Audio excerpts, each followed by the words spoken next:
Packs is paramount, especially if there are endangered species. Different conservancies and packs employ different mechanisms in protecting them. Our reporter Josh Onsare met security officers from the dog unit at Lewa Wildlife Conservancy to find out the importance of sniffer dogs in conservation. These dogs are not your ordinary dogs. They have a perfect ability in tracking poachers in the wilderness. These dogs originate from South Africa. This dog received the initial training down there in South Africa, and then when we brought them here, like 2 years ago, every year we have got like 2 refresher courses. So the instructor must come over here. We do the refresher course for the and assessment for the dog and the handlers to make sure that we're keeping up the standard and our pace that is needed here. Our dogs here are purely tracker dogs, and what they track or what they follow, they track what we call the human scent. Our smell, your smell. The way we are standing, all of us, our smell is just dropping in terms of vapor, and they're very invisible. We can't be able to see.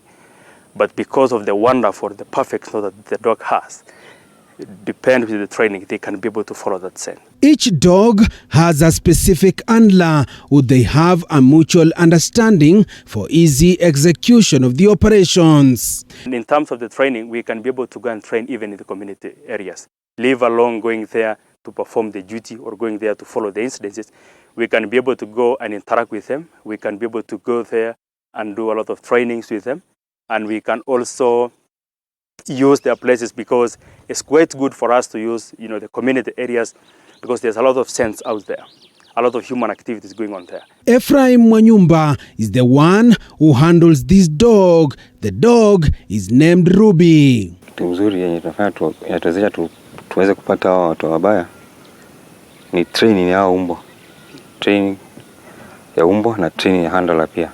Nataka inakuwa unafanya training kila siku.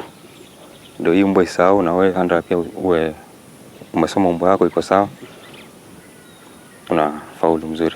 I did a drill acting as the poacher in an effort to understand how this dog locates the suspected poachers. During this drill operation, the police officers are well equipped before they embark on the operation. Here, anything can happen.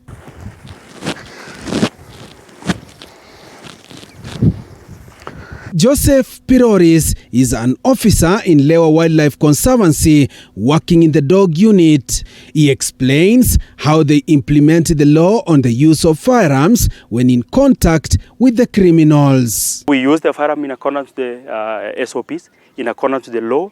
It's not just like going and shooting people anyhowly, but we just use the firearm in accordance with the law, whereby it says that whenever your life is in danger, that's the only time that you're being allowed to use your firearm.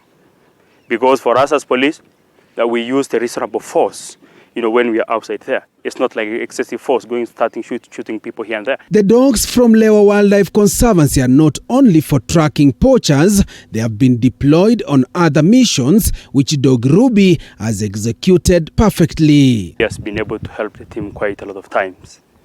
She has been able to be deployed beyond the perimeter of Lewa to go and help our neighboring communities, and more so when stock theft happens. We have quite a number of incidences like the road banditry really happening down in northern Kenya.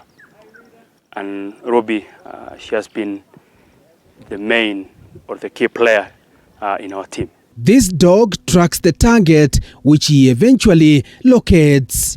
And here I surrender as a cornered poacher, and if I resisted, the officers will have to decide on whether to shoot or not.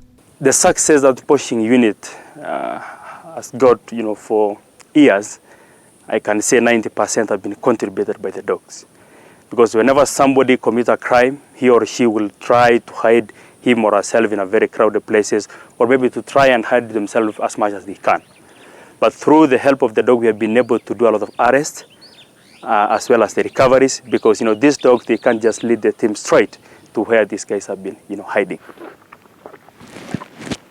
Once this particular incident has been reported to the Ops office, the dog, which is called Ruby, and other dogs will track the person who has been involved in poaching, and once this person is found, he is arrested and taken to court.